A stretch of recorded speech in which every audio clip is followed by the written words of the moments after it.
Morning all, જય શ્રી કૃષ્ણ. હવે operating સિસ્ટમની અંદર આપણે નેક્સ્ટ પોઈન્ટ હતો function of an operating system. That is the IMP question પૂછાશે જ ઓપરેટિંગ સિસ્ટમના ફંક્શન કયા છે. તો એના મેઇન છે 4 ફંક્શન છે અને એના સિવાયના અધર ફંક્શન છે એ 2 ફંક્શન છે, એ ખાસ યાદ રાખવાનું છે.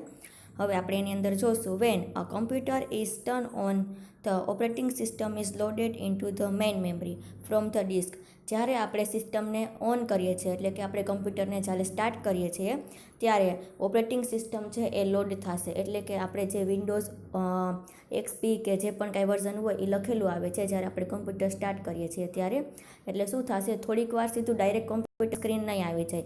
શું થશે તો કે ઓપરેટિંગ સિસ્ટમ જે એની અંદર ઇન્સ્ટોલ હશે એ ઓપરેટિંગ સિસ્ટમ છે એ થોડોક સમય પૂરતી લોડ થશે અને પછી તમારું કમ્પ્યુટર સ્ટાર્ટ થશે અને પછી તમને સ્ક્રીન દેખાશે. બરાબર છે. એટલે સૌથી પહેલાં શું થયું કહેવાય તો કે મેમરીની અંદર ઓપરેટિંગ સિસ્ટમ છે એ લોડ થઈ કહેવાય. Okay, the main memory from the disk એટલે કે હાર્ડ ડિસ્કની અંદર સૌથી પહેલાં ઓપરેટિંગ સિસ્ટમ લોડ થઈ અને પછી કમ્પ્યુટર સ્ટાર્ટ થાય છે. Most of the operating system perform the similar function. The most similar function are. લગભગ બધી ઓપરેટિંગ સિસ્ટમ છે એની અંદર મેઇન 4 કે 5 ફંક્શન હોય છે એ જ યુઝફુલ હોય છે કે જે વર્ક કરતા હોય છે. બરાબર છે. એવા ફંક્શન કેટલા છે તો કે મેઇન એના 4 ફંક્શન છે. To manage the hardware resource of a computer. કમ્પ્યુટરના હાર્ડવેર રિસોર્સને પહેલી વખત તો મેનેજ કરવું પડે છે. બરાબર. એટલે કે કમ્પ્યુટર સાથે જે પણ કાંઈ રિસોર્સિસ બીજા અધર ડિવાઇસ જોડાયેલા હોય છે એને પણ સાથે એ ચાલુ કરે છે. માની લો કે કમ્પ્યુટર તમે ચાલુ કરો છો તો એની સાથે કીબોર્ડ પણ ચાલુ થશે, માઉસ પણ ચાલુ થશે, સ્પીકર અટેચ હશે તો સ્પીકર થશે, પ્રિન્ટર હશે તો પ્રિન્ટર થશે. બરાબર. આ બધાને શું કહેવાય કે એ લોડ કરે છે એકી સાથે. બરાબર. જે એની સાથે અટેચ કરેલા હોય છે એને.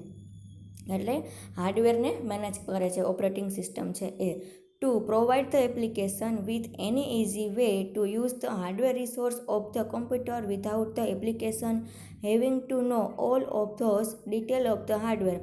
This is called an application programming interface એટલે કે API. જે તમે ફોનની અંદર પણ આવે છે કે આપણે શું કહેવાય કે ફોનની અંદર જો તમારી મેમરી છે એ ફૂલ થઈ ગઈ હોય તો આપણે શું કરીએ છીએ, અમુક એવી API છે એને ડિલીટ કરવી પડે છે કે જેથી મેમરી ફ્રી થઈ જાય. બરાબર.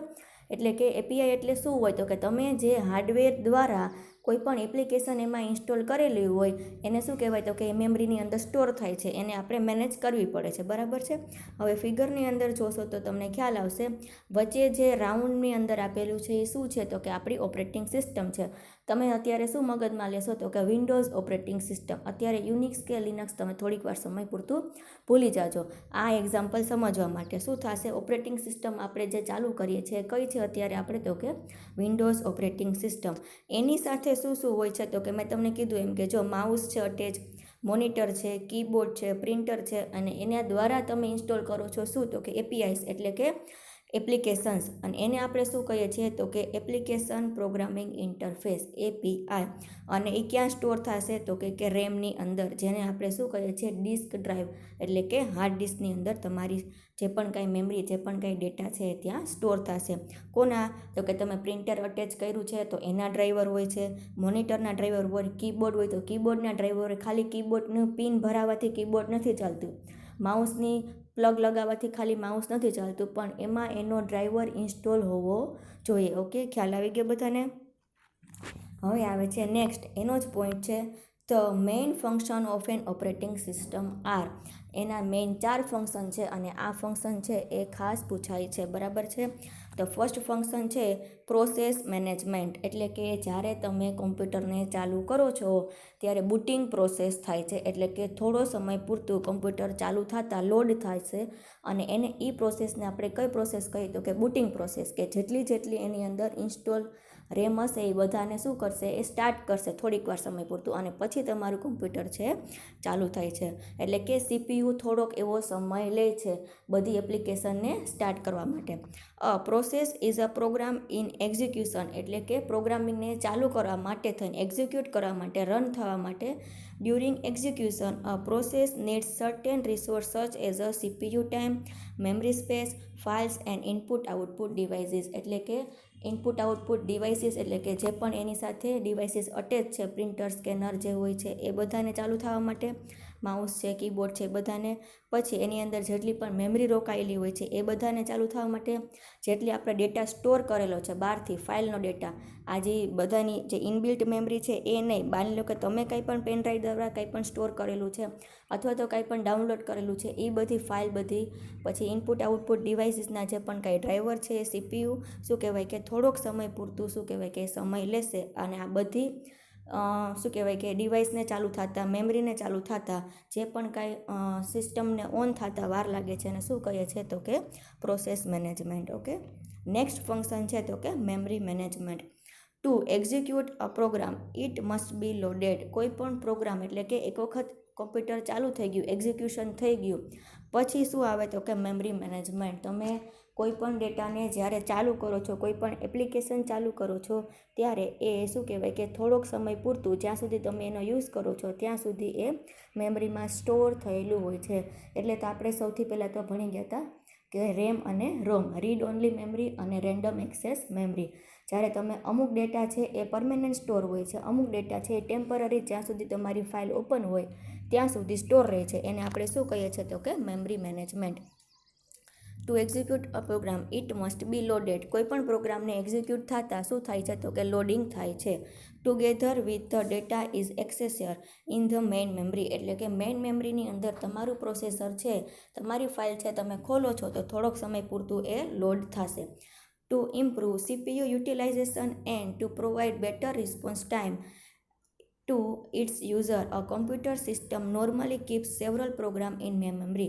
એટલે કે સીપીયુમાં ત્યારે જ્યારે યુટિલાઇઝ થાય છે એટલે કે સીપીયુની અંદર બધી સિસ્ટમ છે કેવી હોય છે તો કે યુટિલાઇઝ થયેલી એટલે કે વ્યવસ્થિત રીતે ગોઠવાયેલી હોય છે.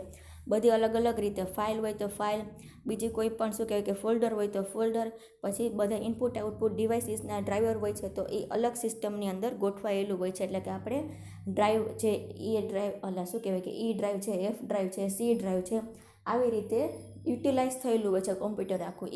કોમ્પ્યુટર છે એ ખાલી આપણે દેખાડે છે પણ એ બધી શું કહેવાય કે ડ્રાઈવની અંદર જે પણ કાંઈ ડેટા છે, સી ડ્રાઈવ, ઈ ડ્રાઈવ, એફ ડ્રાઈવ, એ બધો ડેટા છે એ મેઇન મેમરીની અંદર સ્ટોર હોય છે. અને મેઇન મેમરી એટલે શું, તમારી હાર્ડ ડિસ્ક, બરાબર છે.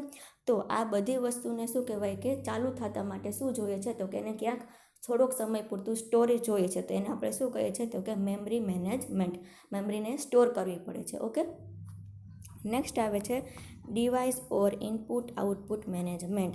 એટલે કે આ ઉપર શું હતું તો કે મેમરી મેનેજમેન્ટ. મેમરી મેનેજમેન્ટ શેના માટે તો કે એની અંદર જે પણ કાંઈ ઇનપુટ આઉટપુટ ડિવાઇસીસ સ્ટોર હોય છે એના માટે, અને જે તમે લોકો ફાઇલને સ્ટોર કરો છો, ફોલ્ડરમાં સેવ કરો છો તમારો ડેટા, એના મેનેજમેન્ટ માટે શું જોઈએ તો કે મેમરી મેનેજમેન્ટ. અને એના માટે તમે જે સ્ટોર કરવા માટે શું જોઈએ તો કે બધા અલગ અલગ ડિવાઇસીસ જોશે.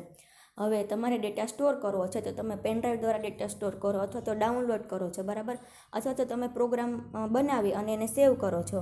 તો આ બધું કોના દ્વારા કરો છો તો કે કીબોર્ડ દ્વારા, માઉસ દ્વારા, બરાબર છે. અથવા તો પ્રિન્ટ આઉટ કાઢો છો તો કેના દ્વારા કાઢો તો કે પ્રિન્ટર દ્વારા. આ બધાને મેનેજમેન્ટ કરવા માટેનું કઈ ફાઇલ છે તો કે device or input output management. A computer system normally consist of several input output device such as a terminal, printer, disk and a tab. એટલે કે તમારી જે સ્ક્રીન છે એ, તમારી હાર્ડ ડિસ્ક છે એ, તમારું પ્રિન્ટર છે, અલગ અલગ બધા એક્ઝામ્પલ. ઓકે, તો device management module of an operating system takes care of controlling all the computers input output devices. આ બધા શું કહેવાય કે ઇનપુટ આઉટપુટ ડિવાઇસને કોણ હેન્ડલ કરે છે તો કે ઓપરેટિંગ સિસ્ટમ દ્વારા બધા હેન્ડલ થશે. ઓકે, હવે ફોર્થ આવે છે તો કે ફાઇલ મેનેજમેન્ટ. શું કહેવાય કે જે ઇનપુટ આઉટપુટ ડિવાઇસનો યુઝ કરીને તમે જે પણ કાંઈ ડેટાને સ્ટોર કરો છો એ કમ્પ્યુટરની અંદર એ ડેટા કયા સ્વરૂપે સ્ટોર થશે તો કે ફાઇલ સ્વરૂપે એ સ્ટોર થાય છે. તો એની અંદર જોઈએ આપણે all computer system R use for a storage. બધા કમ્પ્યુટર છે એ શેના માટે હોય છે તો કે ડેટાને સ્ટોર કરવા માટે. ડેટા કયા સ્વરૂપે સ્ટોર થશે તો કે ફાઇલની રીતે સ્ટોર થાય છે. કોઈ પણ છે આપણે શું કરીએ છીએ તો કે ફાઇલની અંદર જઈને આપણે એને સેવ કરીએ છીએ. ઓકે, રીટ્રાઈવ અને પાછા એને મેળવવા માટે તો શું કરીએ છીએ તો કે જ્યાં તમે સ્ટોર કર્યા હોય એ ફાઇલને તમારે પાછી જોવી હોય તો તમે શું કરો એને ઓપન કરીને રીટ્રાઈવ કરો છો, ખોલો છો, બરાબર. And sharing of A information. અને ત્રીજું એનું યુઝ શું છે ફાઇલનો તો કે એક તો ફાઇલમાં ડેટાને સ્ટોર કરો છો, પાછા ડેટાને ઓપન કરો છો એટલે કે રીટ્રાઈવ કરો છો, ખોલો છો, જોવો છો, રીડ કરો છો. અને થર્ડ કયું છે તો કે શેરિંગ, અને બીજાને શેર કરો છો ફાઇલને. Okay. A computer normally stores such as information in units called a file. કોમ્પ્યુટરની અંદર જે પણ કાંઈ ડેટા અલગ અલગ રીતે તમે સ્ટોર કરો છો એને આપણે ફાઇલ તરીકે ઓળખીએ છીએ. અને ફાઇલ છે એ કેમાં સ્ટોર હોય છે તો કે અલગ અલગ ફોલ્ડરમાં. અલગ અલગ ફોલ્ડર હોય છે એ કેમાં સ્ટોર હોય છે તો કે અલગ અલગ ડ્રાઈવની અંદર. ઓકે. હવે એની અંદર બીજા છે અહીંયા જે પેનથી લખેલું છે એ શું છે તો કે બીજા બે અલગ ફંક્શન છે. અધર વર્ક ફંક્શન. એની અંદર શું આવે છે તો કે interpretation of command and instruction. તમે જે પણ કાંઈ કમાન્ડ દ્વારા માહિતી આપો છો એ સ્વરૂપે શું કહેવાય કે ફાઇલ એમાં સ્ટોર થાય છે. Database security, command on compilers and error detection. આ એના શું છે શું કહેવાય કે 4 કે 5 છે એના ઉપયોગ છે. કોના તો કે ફાઇલ મેનેજમેન્ટના. અને એના બીજા છે એ શું છે તો કે બીજી 2 ફાઇલ આપેલી છે. એટલે કે મેઇન 4 ફંક્શન છે જે આપણે આગળ જોયા એ કયા તો કે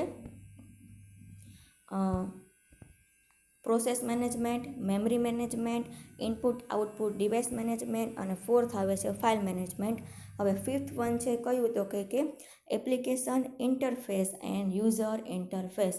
જો તમારે એક્ઝામમાં પૂછાય કે ઓપરેટિંગ શું કહેવાય કે ફાઇલ શું કહેવાય કે function of an operating system, તો એની અંદર 4 ફંક્શન લખવાના છે. અને અધર ફંક્શન પૂછાય તો 5th અને 6th આવે છે કયું તો કે application interface and user interface.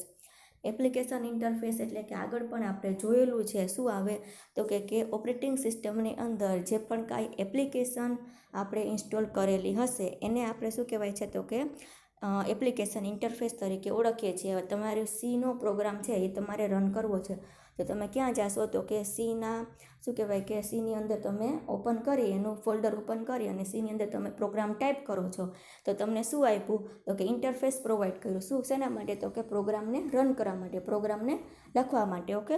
તો એને શું કહે તો કે application interface. Okay. Application programming interface is that where the operating system create a link between the application and system providing an active link between the program and hardware of the computer. આપણે હાર્ડવેરનો use કરી અને programme જેવી રીતે type કરીએ છીએ એને શું કહેવાય તો કે એપ્લિકેશન ઇન્ટરફેસ, કોઈ પણ એપ્લિકેશનનો યુઝ કરીને. અને નેક્સ્ટ ફંક્શન છે તો કે લાસ્ટ છે યુઝર ઇન્ટરફેસ. યુઝર ઇન્ટરફેસની અંદર પાછા 2 આવે છે, command line user interface and graphical user interface. સૌથી વધારે આપણે આનો યુઝ કરીએ છીએ, બરાબર, કે જે યુઝરને ઇઝીલી સમજાઈ જાય એવી લેંગ્વેજમાં આપણે પ્રોગ્રામિંગ કરીએ છીએ. User interface means how to user interact with the computer to perform various task. User run the application program, open the document.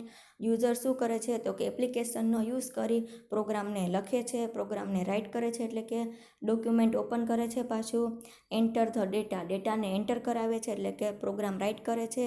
Print output, અને લાસ્ટમાં શું કરે છે તો કે એની પ્રિન્ટ આઉટ પણ કાઢી શકે છે. બરાબર છે. તો એના માટે શેનો યુઝ કરે છે તો કે all this are example of the user interface. User જે પણ કાંઈ કામગીરી કરે છે શેની તો કે પ્રોગ્રામ લખવાની, પ્રોગ્રામને ઓપન કરવાની, જોવાની, અને પછી પ્રોગ્રામની લાસ્ટમાં પ્રિન્ટ આઉટ કાઢવાની. આ બધા ફંક્શન છે શેમાં આવે તો કે યુઝર ઇન્ટરફેસની અંદર. All example of user interfacing the operating system play the main role of interacting between user and computer. ત્યારે કોમ્પ્યુટર અને યુઝર વચ્ચે શું થશે તો કે ઇન્ટરફેસ થશે. એને આપણે શું કહીએ છીએ તો કે યુઝર ઇન્ટરફેસ.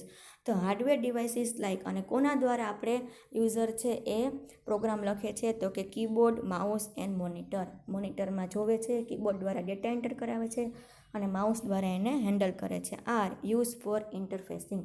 યુઝરને કોમ્પ્યુટર સાથે, ઓપરેટિંગ સિસ્ટમ સાથે ઇન્ટરફેસ કરાવનાર ડિવાઇસીસ કયા તો કે માઉસ છે, કીબોર્ડ છે એન્ડ મોનિટર છે. Okay. There are 2 main types of user interfaces. There are user ઇન્ટરફેસના પાછા 2 ટાઈપ્સ છે. કયા તો કે command line user interface and graphical user interface, એટલે કે CUI એન્ડ GUI. આ તમે છે એ બંને બુકમાંથી વાંચજો, તમને લોકોને ઇઝીલી ખ્યાલ આવી જશે કે કમાન્ડ દ્વારા જે પણ કાંઈ ડેટા તમે એન્ટર કરાવો છો, કમાન્ડ દ્વારા જે પણ કાંઈ ડેટાને મેનેજમેન્ટ કરો છો, હેન્ડલ કરો છો, એને આપણે CUI કહેવાય છે. અને ગ્રાફિકલ યુઝર ઇન્ટરફેસ એટલે કે આઇકોન દ્વારા તમને ચિત્ર દેખાય છે, બરાબર છે. તમે જ્યારે કોમ્પ્યુટરની સ્ક્રીન ઓપન કરો છો ત્યારે ઘણા બધા આઇકોન તમને દેખાશે, તો એને આપણે શું કહેવાય, તો યુઝરને ઇઝીલી સમજાઈ જાય કે માય કોમ્પ્યુટર છે એની ઉપર ક્લિક કરશું તો શું આવશે, તો કે અલગ અલગ બધા ડ્રાઈવ ખુલશે. પછી માય ડોક્યુમેન્ટ છે એ ખોલશું તો એની અંદર શું આવશે, તો કે બધી ફાઇલ સ્ટોર થયેલી હશે, બરાબર. અથવા તો તમે કોઈ પણ પ્રોગ્રામ ઇન્સ્ટોલ કરેલો હોય એ પણ તમને આઇકોન તરીકે દેખાડે છે, બરાબર. એટલે કે જે તમને ચિત્ર દેખાય છે તમને, એને શું કહેવાય, તો કે યુઝરને જે પણ કાંઈ ઇઝીલી સમજાય છે એના માટે થઈને શું બનાવવામાં આવ્યું, તો કે GUI graphical user interface. Command આપણે યાદ રાખવા પડે છે એટલે એ થોડુંક હાર્ડ પડે છે, જ્યારે GUIની અંદર તમને શું કહેવાય કે આઇકોન દેખાડે છે એટલે યુઝરને ઇઝીલી સમજાઈ જાય કે આની અંદર શું કહેવા માંગે છે. માય કમ્પ્યુટર હોય તો એની અંદર ડેટા સ્ટોર હોય, માય ડોક્યુમેન્ટ હોય તો એની અંદર પણ શું હોય, તો કે અલગ અલગ ફાઇલ સ્ટોર થયેલી હોય છે. એટલે આપણે એને શું કહીએ છીએ, તો કે GUI ગ્રાફિકલ યુઝર ઇન્ટરફેસ. ખ્યાલ આવી ગયો બધાને? 4 ફંક્શન છે એ મેન યાદ રાખવાના છે, અને લાસ્ટ 2 ફંક્શન છે કયા કયા, તો કે યુઝર ઇન્ટરફેસ એન્ડ શું કહેવાય કે command line user interface and graphical user interface અને એપ્લિકેશન ઇન્ટરફેસ. યુઝર ઇન્ટરફેસની અંદર 2 છે અને એપ્લિકેશન ઇન્ટરફેસનો એક જ ટાઈપ છે, બરાબર છે. અને યુઝર ઇન્ટરફેસની અંદર પાછા 2 ટાઈપ્સ આપેલા છે. મેઇન છે એ 4 ફંક્શન છે આપણા, કે IMP છે, ક્વેશ્ચન પૂછાય એવો છે. ઓકે, હવે નેક્સ્ટ આપણો પોઈન્ટ છે નેક્સ્ટ લેક્ચરમાં જોશું. Okay, thank you.